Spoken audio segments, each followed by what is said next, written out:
Trinbago Heritage, every Wednesday at 8 p.m. on NCBNTT television network.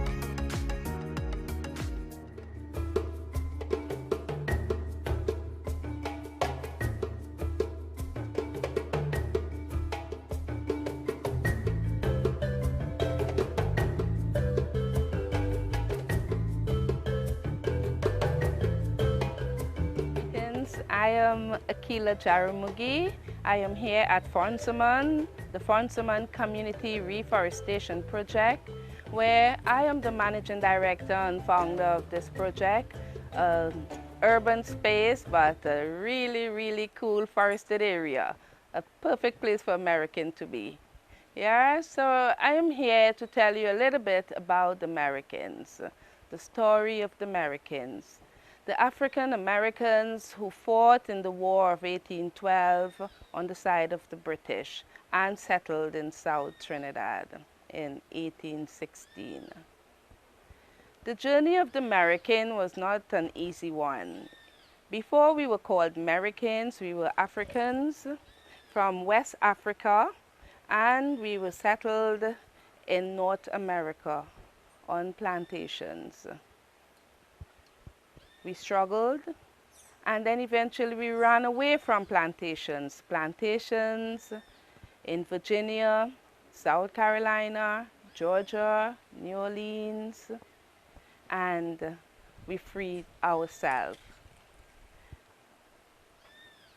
During the War of 1812, the African Americans who ran away from the plantations were offered their freedom by fighting on the side of the British. It was not an easy journey, but for us it was really rewarding. I'm sure my foreparents were not too concerned about whether the British won or the US won. They wanted their freedom. It was all about freedom. So they ran away from the plantations, they got on board, they got the red coats on, and they fought on the side of the British. Following the war in 1814, during 1814 and 1816, my people were sent to Bermuda, and then to Canada, and then to South Trinidad.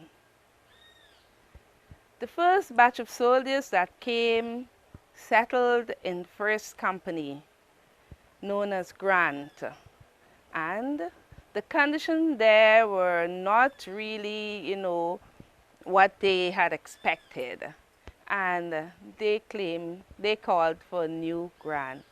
Hence the reason why the place is now called New Grant. So that was the first batch of soldiers that came to the American country.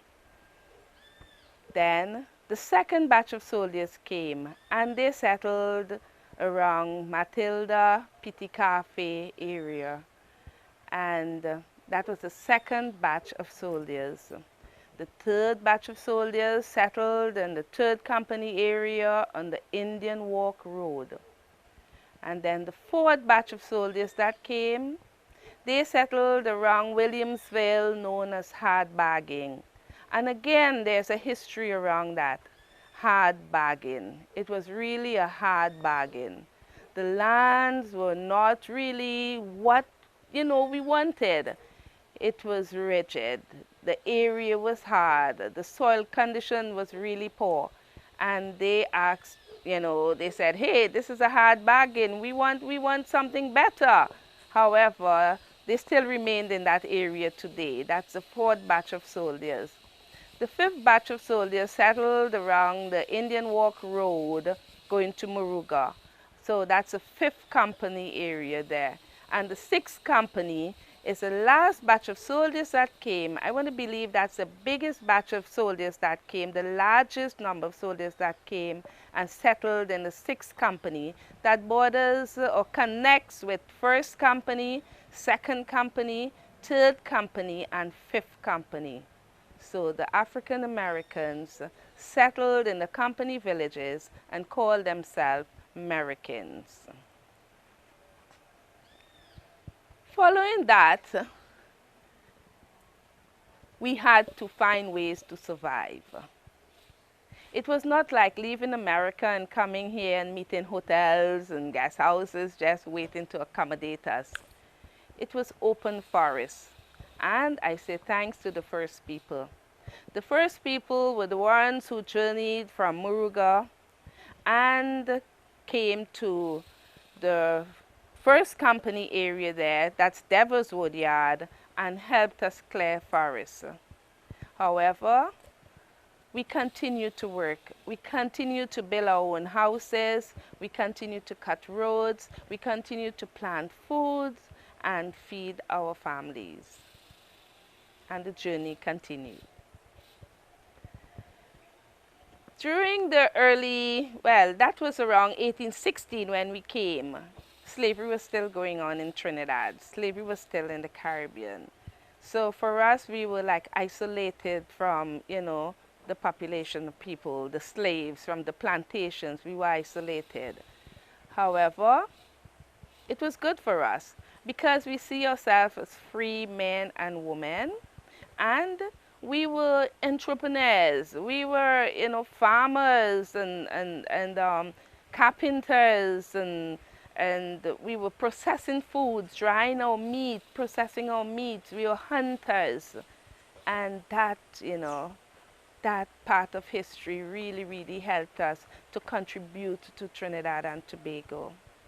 Our ancestors really, really did work hard, really evolve from one level to another and give back to Trinidad and Tobago. However, there are a lot of things that we endure and a lot of things we fought for. We wanted our schools, we wanted our churches, we created churches, and that was one of our skills. A lot of Americans are preachers and teachers and healers and leaders in Trinidad and Tobago today.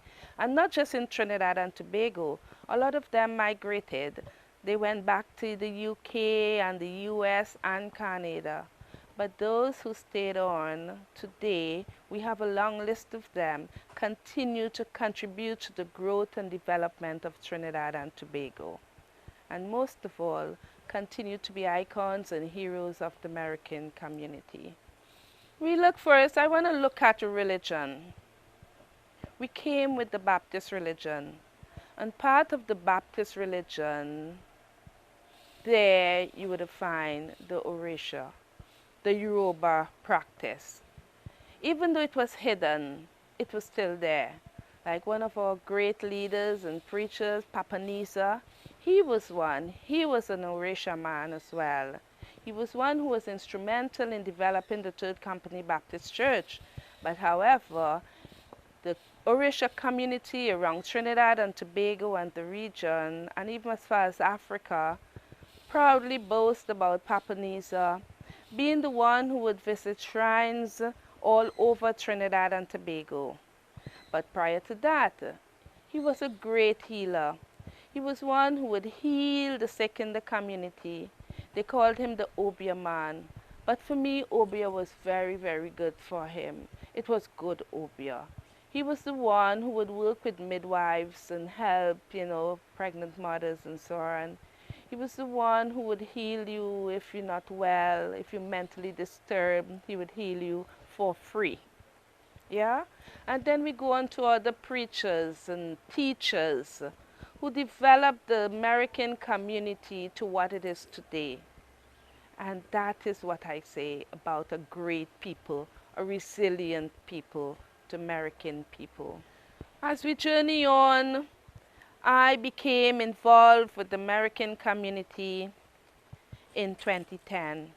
I myself, a descendant of the Merikins, wanted to give back. I moved away from the community as a young lady, and now today doing my reforestation work, where I learned to care for the forest, where I learned to live in harmony with the forest from my American ancestors. I am now ready to give back to my American community. Hence the reason in 2010 we formed the American Heritage Foundation. Today, the American Heritage Foundation has taken the history of the American people far and wide.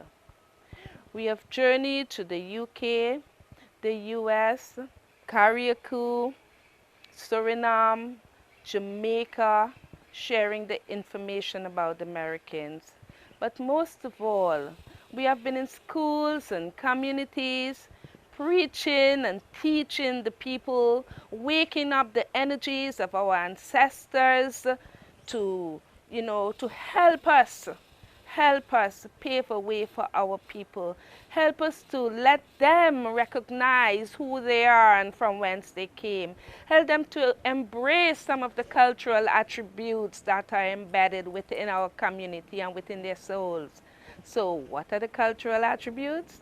Hey, we'll talk more about that as we go along. Yeah, so this is how we share our information at Frontman.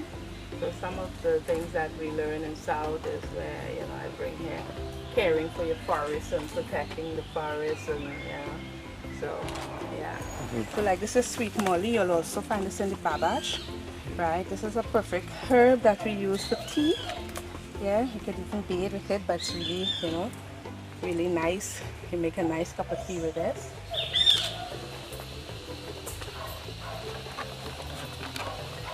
Then like for us, what we do, like we collect like the bay leaf. This I'm gonna put in one of my drinks. Like this one here, bay leaf. And again, this is very good for like headaches and when you're not feeling well, just drink some of your bay leaf bush. Yeah. First, I want to do a roll call.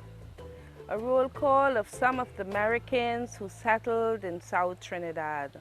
The ones who are there still and continue to work to promote the lifestyle, the culture of a people coming from West Africa, settling in the US, journeying to Canada and back to Trinidad. And here we have some of the families like the Andrews, the Cole, the Floyd, Huggins, McNish, Saunders, Thomas, Ayres, Cooper, Foreman, Huggins, Mitchell, Seaton, Webb, Bailey, Dixon, Fortune, Jackson, Morville, Shields, Weston, Blackwell, Dunmore, Gibson, Loney, Ransom, Smith, Wood, Braxton,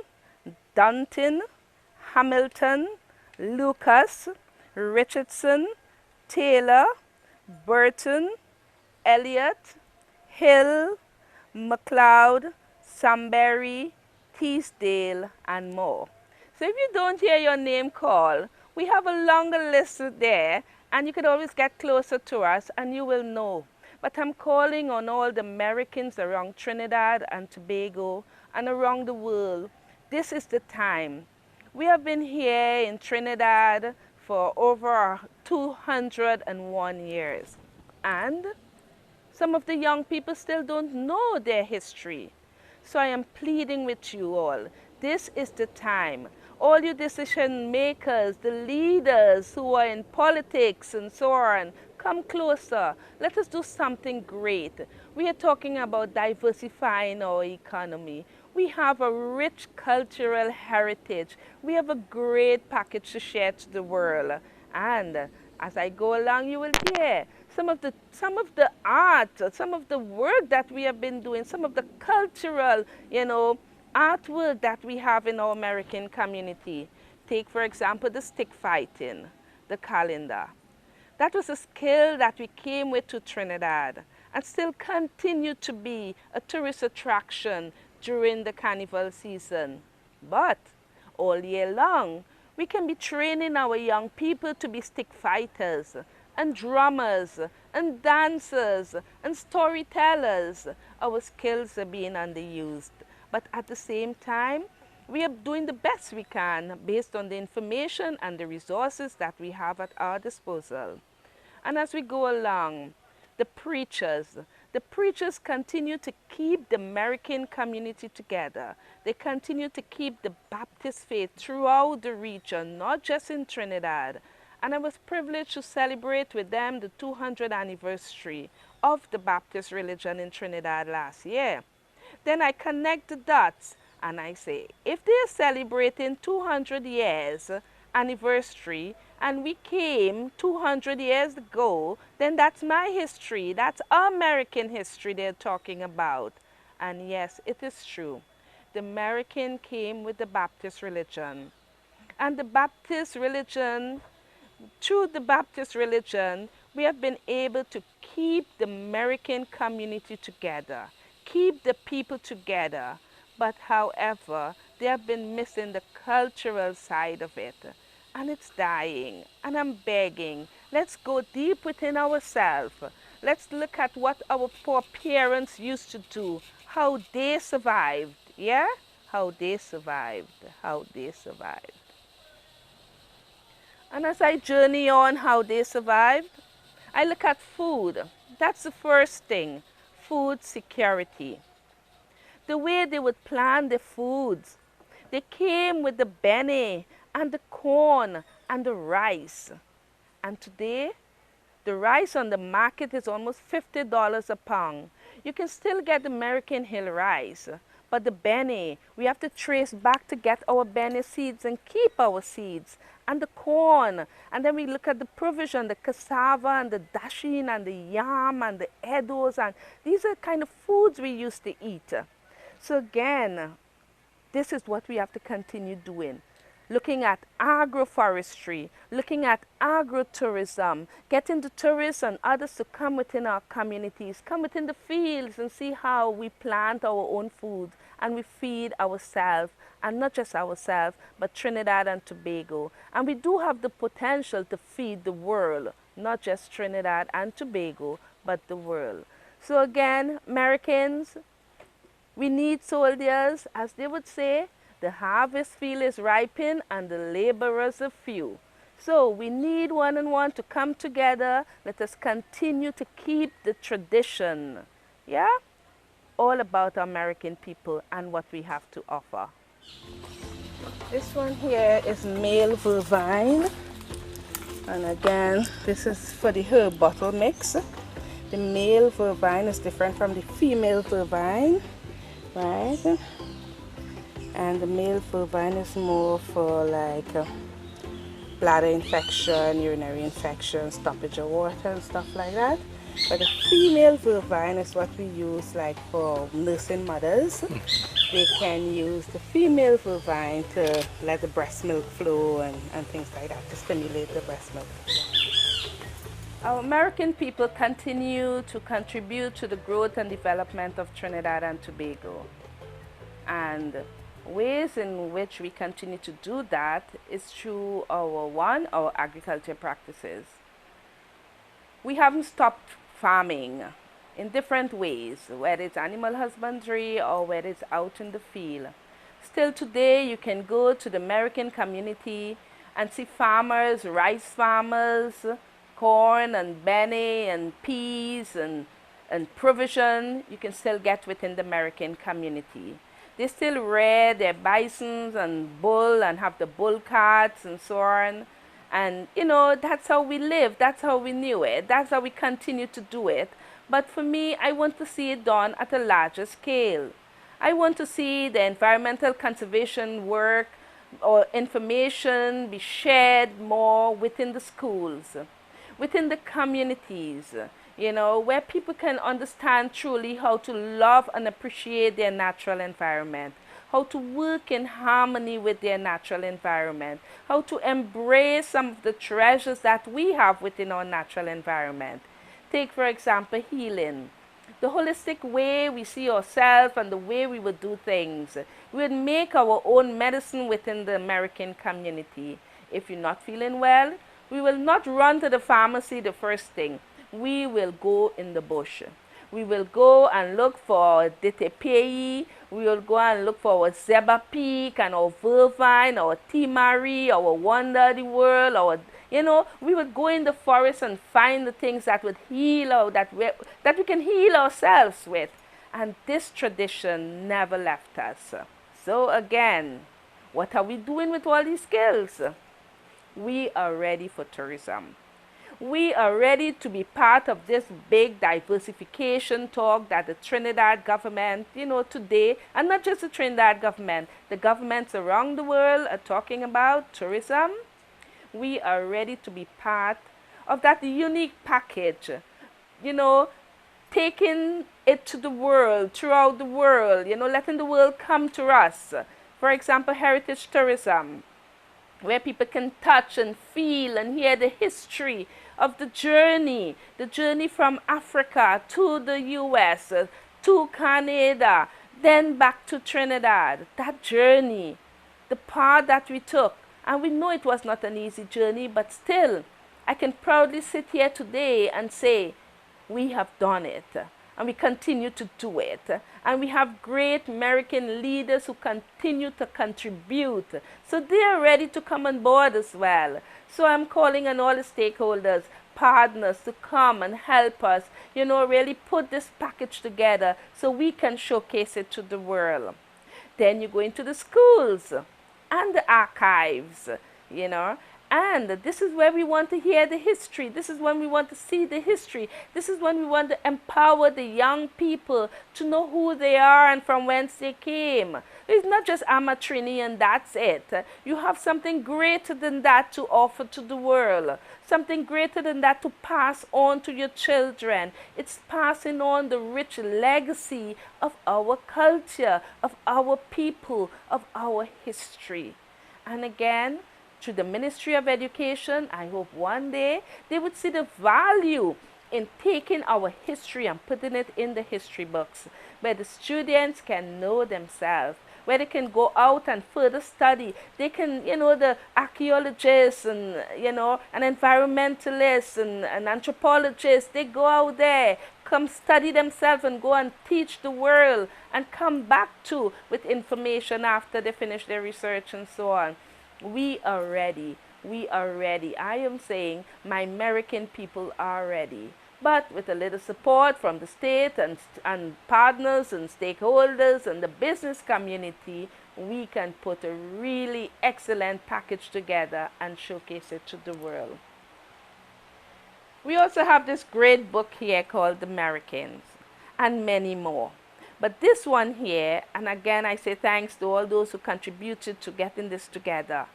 And I have copies of this, I have boxes of this, and I'm just asking someone from the Ministry of Education or anyone who's willing to support, you know, contact us and get it in the schools. Each American family should have a book on the shelf in the library. You know, so again, this great book that tells the story, the journey of the Merikins, we are ready to share. Not just that alone, we continue to work, we continue to host events, we continue to celebrate the elders, we continue to go to the elders for stories. You know, there's something called Grandma University where we can sit with the grandmas and grandpas as well, and they can teach us. And this is what we want to see more happening around our people and around our country, where we can record our history, record our stories, and pass it on, package it and pass it on to the next generation. Yeah. So again, I am pleading to all Americans, if I can do it, you can do it too. You know, if I can do it, you can do it too. We have great American leaders in our community, as I say over and over, and I know they can help contribute to documenting the history and passing it on to the next generation. What you're seeing here is all about surface water management. So we had heavy rainfall this weekend. So this is what happened after heavy rainfall. I think Friday we had heavy rain. Workers will pack it back, but this is a check dam, and then we have the contour drain where it slows down the water and then it reaches a check dam, and then again water percolates and then goes slowly to the river, leaving all the silt and debris and stuff right here. So that's a technique we use here at our conservation site. Today our American community is ready. we are ready to package ourselves. We are ready to welcome the world, but in that readiness package, we still have so much more to do. We are looking at even a celebration time during the month of August, American Heritage Month, where we can showcase our music, our food, our art, our craft, even our religion, but most of all, healing and wellness. So these packages are, we are working on developing, to share to the world through tourism, through education. But most of all, we are looking at sustainable livelihood practices, where our people can create businesses, showcase themselves as micro or large entrepreneurs, and sell the package to the world. But another thing we are looking at is our museum.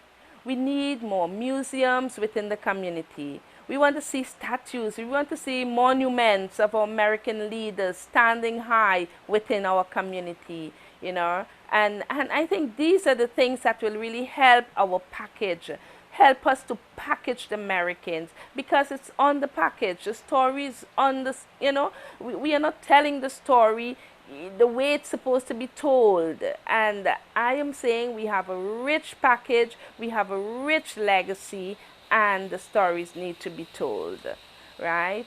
Prior to that, we are looking at exporting, patenting the work. We are looking at branding products of the Merikins. For example, the rice. So many products we can get from the rice. The herbs. So many medicines can come out of from the herbs. The selection of herbs that we work with.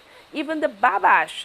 Even though it's not legal now, we hope one day that we can get the babash legal and we can market it in different ways. So these are some of the things that we have been practicing and using in Trinidad and Tobago that we came with. Our rich heritage, our rich cultural legacy. And again, for me, I always say, we must not fail our ancestors. They are there just waiting to support us. They are there just waiting to strengthen us. They are waiting to help us build Trinidad and Tobago, continue to be a resilient people and build Trinidad and Tobago. But again, we need some support from the state and from the Merikins all over the world. So this one is the female vervine. And again, this one is with the more flower, but you don't have the flower on it right now. But there's a difference from the male and the female. This one seems to have a cross, right? But the male is different from the female. But this is the female vervine that ladies will drink, nursing mothers will drink to help stimulate the breast milk. Here's a little nursery, part of our nursery, where we propagate our seedlings to plant out in the field, totally organic. So some of the indigenous plants, you'll have the thyme, you'll have the gulab jamun, then we have the juniper, there's a juniper seedling, then we have the hog plum, and as we go up there we have some herbs. Well, here we also have nutmeg. This is a nutmeg plant. We have some nutmeg on the other side of the nursery there. Right. And with all of that Spanish time, that is a natural thing against it takes the land very well, and it kind of keeps off the insects. It's a natural insecticide, but not as strong as the stinking Susie.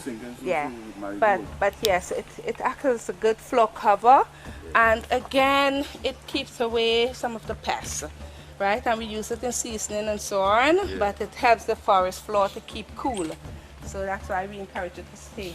And then you have the great wonder of the world, and with the wonder of the world, we do a lot of exercises with the wonder of the world. For example, we can give you a leaf. And this very leaf I give to you, you rest it down and you'll get a lot of plants coming out from this one leaf. When you put it in the middle of your book or you give someone it like you like, if it continues to grow, then the love will grow. But if it dies, then... So we have cocoa, and we have cedar, and we have pui, and this is sweet molly, and so then we have cambron, and then we have lily, we have chenet, and primrose, and there's some herbs there, wonder the world and thyme, Jamaican thyme. And we have palm, that takes the forest well. We have nutmeg, all these are nutmeg plants. And again, more palm. During the July-August time, the children will come and we will have them, we'll move all the furnitures and stuff and have them just do the yoga, do the stuff here. So like a class, we'll bring a class out. So, yeah. And there's another cool space, but the whole thing is about loving nature and appreciating your natural environment and noticing that, you know, the earth is here for us, and by every action we take contribute either negatively or positively to the earth. So again, it's all about human behavior, and if we continue to, you know, be an example, we all can make a difference. Don't sit and wallow in self-pity and say you don't have. You can do the right thing and share the story of goodness. Yeah, so, and you continue to do the right thing, you know, and it's so easy to do the right thing, right? It's so easy to find ways. For example, I am in the forest here. I use the seeds and beads to make jewelry. You go, they have taken the jewelry around the world, from North America to Europe to throughout the Caribbean and so on. And that is it. You know, I use the bamboo. The workers made bamboo masks using the bamboo. We sent it to Carifesta this year. I was out there at Carifesta at the fashion show. I contributed, my jewelry was on the runway, and also the bamboo masks from Fonsuman. So again, it's making use of things in your natural environment and learning how to appreciate nature and living in harmony with nature. As we continue our drive to mobilize our people and educate the children around the American community and around Trinidad and Tobago, the American Heritage Foundation, in collaboration with the National Archives and Bocas Lit Fest, we will be hosting our poetry competition too. The first competition was held in 2015, and this year we are even going bigger. We have targeted schools in the southeastern parts of Trinidad, in Princestown and the Cowan Hamilton and Muruga and St. Stephen's and Barrapore and Tableland and Williamsville. We have reached out to schools where the students can choose topics like Proud to be American, American Journey, American Cultural Legacy, American Music, Papanisa, and also history about Ma Matilda.